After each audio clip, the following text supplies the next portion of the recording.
कहानी की शुरुआत होती है एक जवान लड़के से जो एक खाली कमरे में अकेला सो रहा था। अचानक उसकी आंख खुली तो उसने देखा कि उसे तो इस कमरे में कैद किया गया था, पर उसे कोई अंदाजा नहीं था कि उसे किसने किडनैप किया है। उसने इधर उधर चलकर देखा तो कमरे में बस एक शावर और टॉयलेट था। जल्द ही वो गुस्से में दीवारों पर मुक्के मारकर बाहर निकलने की मांग करने लगा। जब कोई फायदा नहीं हुआ तो उसकी नजर दीवार पर लगी एक मॉनिटर पर पड़ी जिस पर लिखा था शेयर। लड़के को अब भी कुछ समझ नहीं आ रहा था, इसीलिए वो तरह तरह के सवाल पूछने लगा, पर कोई जवाब नहीं आया। फिर वो टॉयलेट गया, पर वहां तो पानी ही नहीं था। तब उसने कंप्यूटर में पानी टाइप किया और वहां लिखा आया कि 5 पॉइंट्स के बदले पानी मिलेगा। लड़के को अब भी कुछ पल्ले नहीं पड़ रहा था, इसीलिए वो जमीन पर लेटकर इंतजार करने लगा। अचानक उसने पाद मारा तो उसे कुछ पॉइंट्स मिल गए और टॉयलेट में पानी आ गया। लड़के ने तुरंत मुंह धोया और आखिरकार उसे एहसास हुआ कि उसकी लाइव वीडियो को कई लोग देख रहे हैं, जो कि अपनी एंटरटेनमेंट के हिसाब से उसे पॉइंट देते हैं। अब वो कमरे में उछल कूद करके टेढ़े मेढ़े पोज बनाकर पाद मारने लगा, लेकिन इससे कोई खास फायदा नहीं हुआ। कुछ समय बाद उसे थोड़े पॉइंट्स मिले तो वो फिर से उठपटांग हरकतें करते हुए अचानक गिर गया, और जब वो दर्द से करहा रहा था तो उसके पॉइंट्स काफी बढ़ गए। पर फिर भी ये काफी नहीं थे, क्योंकि जब उसने खाने के लिए मंगवाया तो उसके लिए कुत्तों का खाना भेजा गया। उस आदमी ने गुस्से में खाने को वापस भेजना चाहा, पर किसी कमांड ने काम नहीं किया। अब कोई और चारा नहीं था, इसलिए वो दर्शकों के लिए कुत्तों की तरह भौंकते हुए खाना खाने लगा। इस तरह उसे कुछ और पॉइंट्स मिले, जिससे उसने कपड़े मंगवाए, लेकिन ये तो लड़कियों के कपड़े थे।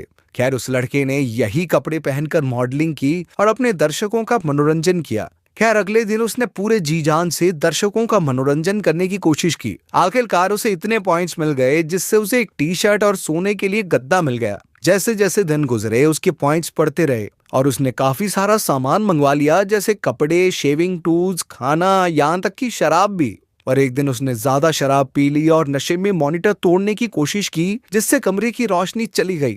बाद में उसने मॉनिटर को ठीक करके रोशनी लाने की कोशिश की, पर कुछ नहीं हुआ। इससे उसे इतना गुस्सा आया कि वो स्क्रीन पर मुक्के मारने लगा, पर इससे उसी को चोट लग गई। अब उसने रोते रोते यहाँ से बाहर निकलने की मांग की और आखिरकार उसकी सारी शक्ति खत्म हो गई। उसने अपनी हरकतों के लिए माफी मांगी और जोर जोर से खांसने लगा, पर फिर अचानक से ही कमरे की बिजली लौट आई। तब उसने देखा कि स्क्रीन पर एक बूढ़ा आदमी था जो उसी की तरह कमरे में बंद था, पर उसके पास तो काफी सारी चीजें थी। बूढ़े आदमी ने उसे समझाया कि जब कैदी एक लेवल को पार कर लेते हैं तो वो यहाँ मौजूद हर एक कैदी से बात कर पाते हैं, मगर उनमें से कोई भी ये नहीं जानता था कि उन्हें किसने और क्यों किडनैप किया है। अब लड़के को इस बूढ़े आदमी का सहारा था और वो कई कई घंटों तक अकेला बोलता रहता था, जिससे उस आदमी को काफी पॉइंट्स मिलते थे। एक दिन उसने बूढ़े आदमी को बुरी तरह खांसते हुए देखा तो उसने उससे बात करने की कोशिश की, पर कुछ और कमांड डालने की वजह से उसे बाकी चैनल्स मिल गए। उसने देखा कि यहाँ पर तो लोग हर तरह की वीडियो बना रहे थे। कोई खाना बनाना सिखा रहा था, कोई मेकअप, और एक सुंदर सी लड़की योगा करती थी। खैर, काफी जद्दोजहद के बाद जब उसने बूढ़े आदमी से बात की तो उसे पता चला कि हर कैदी का एक चैनल नंबर है। लड़के का नंबर 14 था और बूढ़े आदमी का 73 की हालत देखकर 14 ने उससे दोस्ती कर ली और वो उसके साथ खाना खाकर, जादू सीख कर और गाना गाकर समय बिताने लगा। कुछ समय बाद 14 का कनेक्शन चैनल 28 वाली लड़की से जुड़ा, जो रात को योगा करती थी। उसकी खूबसूरती और शांति से खुश होकर लड़के ने अपने कुछ पॉइंट्स उसे दे दिए। फिर अगले दिन 14 ने अपने कमरे के लिए और चीजें मंगवाई और 73 से बातें की। 73 का कहना था कि वो हमेशा एक ही लेवल पर नहीं रह सकते, क्योंकि जल्द ही दर्शक उनसे बोर होकर पॉइंट्स देना बंद कर देंगे। उन्हें लगातार अपनी वीडियोस को बेहतर और मजेदार बनाते रहना होगा, ताकि दर्शक उनके साथ बने रहें। इसके बाद 14 ने कई नई चीजें की, जैसे कि स्टैंड अप कॉमेडी, एक्सरसाइज, खाना बनाना, गाना गाना, और 73 की सिखाई हुई कुछ मैजिक ट्रिक्स भी की। धीरे धीरे उसके दर्शक बढ़ने लगे और उसके पॉइंट्स भी, जिसकी मदद से वो अपनी वीडियोस के लिए और चीजें मंगवाने लगा। इसी के साथ वो 28 के साथ योगा करने लगा और उसने 73 की खांसी के लिए दवा भी मंगवाई, पर गलती से उसने गलत कमांड भर दी और वो चैनल 11 पर पहुंच गया, जहां पर एक लड़की नहा रही थी। वो अभी अभी इस कमरे में आई थी और जैसे ही उसने 14 को स्क्रीन पर देखा तो वो चिल्लाने लगी, क्योंकि उसे लगा कि 14 ही उसका किडनैपर है। पर फिर 14 ने तुरंत उसे सब कुछ समझाया, जिसके बाद 11 शांत हो गई। तभी 73 भी स्क्रीन पर आ गया और तब 11 ने उन दोनों से पूछा कि क्या उन्होंने कभी भागने की कोशिश नहीं की। 14 ने उसे बताया कि जब उसने मॉनिटर को तोड़ डाला था तो उसे काफी कड़ी सजा दी गई थी, पर 11 अब भी चाहती थी कि वो मिलकर सिस्टम की कोई कमी ढूंढ निकालें। जिसकी मदद से इस जेल से आजाद हुआ जा सके। मगर 73 को उसकी बातें बिल्कुल फिजूल लगी और उसने अपनी स्क्रीन बंद कर दी। इधर 11 ने 14 से पूछा कि कोई भी आम इंसान यूं ही उन्हें किडनैप करके ऐसे हालातों में जिंदा क्यों रखेगा। 14 ने कहा कि यहाँ आने से पहले उसकी जिंदगी कोई खास मजेदार नहीं थी और अब तो उसे यहाँ अच्छा लगता है, क्योंकि कम से कम उसे कोई देखने सुनने वाला तो है। कुछ समय बाद 14 ने अपने मोजों से अपना पपेट शो शुरू किया, जिसे देखने के बाद लोगों ने बहुत सारी डोनेशन दी। फिर एक दिन उसने 11 को नहाते समय कमरा ढकने के लिए पर्दे देने का फैसला किया, पर 11 तो गुस्सा हो गई क्योंकि उसे किसी की भीख नहीं चाहिए थी। खैर अगले कुछ दिनों तक 14 ने दर्शकों को ड्राइंग सिखाई, पर वो इतनी गंदी ड्राइंग बनाता था कि उस पर लोग हंसने लगे। लेकिन एंटरटेनमेंट तो हो ही रहा था, तो उसके पॉइंट्स लगातार बढ़ रहे थे। धीरे धीरे उसने अपने कमरे में कई चीजें इकट्ठा कर ली। लेकिन नंबर 11 अब भी बहुत गुस्से में थी और वो चाहती थी कि सभी कैदी मिलकर किडनैपर के खिलाफ आवाज उठाएं। ये सुनकर 11 और 73 उससे बहस करने लगे और अंत में 73 जोर जोर से खांसने लगा।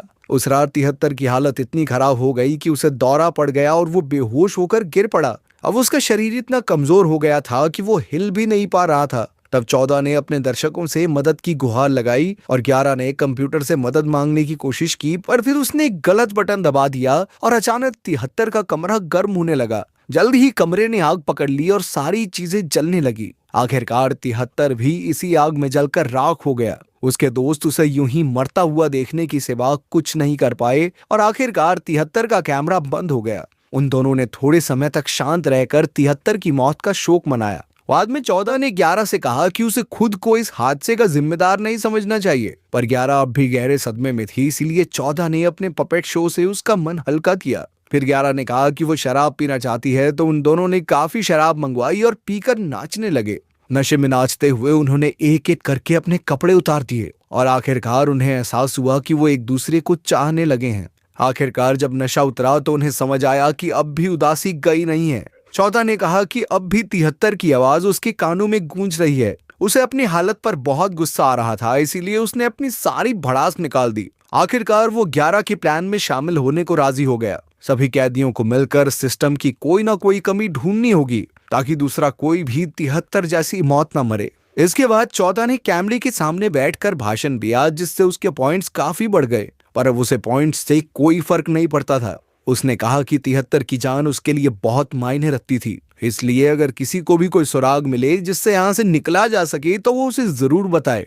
कभी 28 उसकी स्क्रीन पर आई और कहने लगी कि 14 का भाषण बहुत अच्छा था, पर उसे नहीं लगता कि वो कभी भी सफल हो पाएंगे। ये सुनकर 11 को बहुत गुस्सा आ गया और वो 28 को बुरा भला कहने लगी। बाद में 14 और 11 ने देखा कि कई और कैदी उसके मिशन में शामिल हुए थे। एक लड़की थी जिसने अपने कमरे में बारिश करवाने का तरीका ढूंढ निकाला था। फिर रात को जब नंबर 28 योगा कर रही थी तो 14 ने उससे बात की। 28 ने कहा कि 11 बहुत ज्यादा नेगेटिव सोचती है, थोड़ा पॉजिटिव सोचेगी तो उसके साथ अच्छा ही होगा। उसने 14 से भी कहा कि लोग तुम्हें इसलिए देखते हैं क्योंकि तुम उनके चेहरे पर मुस्कुराहट लाते हो। इसके बाद वो दोनों इकट्ठे योगा करने लगे, जिससे 11 को एक बार फिर से गुस्सा आ गया। खैर वो बाकी लोगों के चैनल्स देखने लगी तो उसे पता चला कि काफी सारे नए लोग उनके मिशन में जुड़ गए थे। किसी ने कमरे में हवा चलाने का तरीका ढूंढा था तो कोई कमरे की दीवारें हिला सकता था। अब 11 जल्द से जल्द इस जगह का नक्शा बनाकर बाहर निकलने का प्लान बनाना चाहती थी, पर 14 का जोश थोड़ा ठंडा हो गया था। 28 की बातें सुनकर उसे लग रहा था कि वो यहाँ पर खुश हैं, इसीलिए जो लोग खुश हैं उनके मन में 11 को गुस्सा नहीं बनना चाहिए। लेकिन 11 पर इसका कोई असर नहीं हुआ और उसने अपना विरोध जताने के लिए अपने बाल काट डाले। रात को 28 फिर से योगा करने लगी तो 11 ने गुस्से में कहा कि उसे बाकियों के आराम का तो ध्यान रखना चाहिए। रात को उसकी वीडियोस की वजह से सबको सोने में दिक्कत होती है। इस पर 28 ने 11 पर इल्जाम लगाया कि वो बाकी कैदियों को अपने हाथों की कठपुतली समझकर बैठी है। 14 ने उन्हें रोकने की कोशिश की तो 11 ने उससे कहा कि तू डिसाइड कर ले भाई, मैं तेरी दोस्त हूं या ये। आखिरकार 14 को उसकी बात समझ आ गई और उसने वीडियो में भाषण देकर सभी कैदियों से एक पॉइंट मांगा। जैसे ही सबने उसे एक पॉइंट भेजा तो सिस्टम में ग्लिच आ गया और उसके पॉइंट तेजी से बढ़ने लगे। तभी 28 ने कहा कि 14 को पॉइंट मत भेजो, 14 चोर है। तो 11 ने गुस्से में उसके कमरे में बारिश कर दी। इसके बदले में 28 ने भी 11 के कमरे में आग लगा दी और आखिरकार 11 73 की तरह तड़प तड़प कर मर गई। ये देखकर 14 की हिम्मत टूट गई और वो फूट फूट कर रोने लगा। अचानक पीछे से एक दरवाजा खुला तो वो तुरंत उसकी ओर भागा, तभी उसने देखा कि स्क्रीन फिर से शुरू हो गई थी। तो उसने वापस आकर सभी कैदियों से कहा कि वो सब मिलकर एक दूसरे की मदद करके आजाद हो सकते हैं। लेकिन उसी पल दरवाजा फिर से बंद हो गया और अब 14 को एक बार फिर से दर्शकों का मनोरंजन करना होगा। अगर वीडियो पसंद आई तो लाइक कर देना, चैनल को सब्सक्राइब कर देना। मिलते हैं अगली वीडियो में।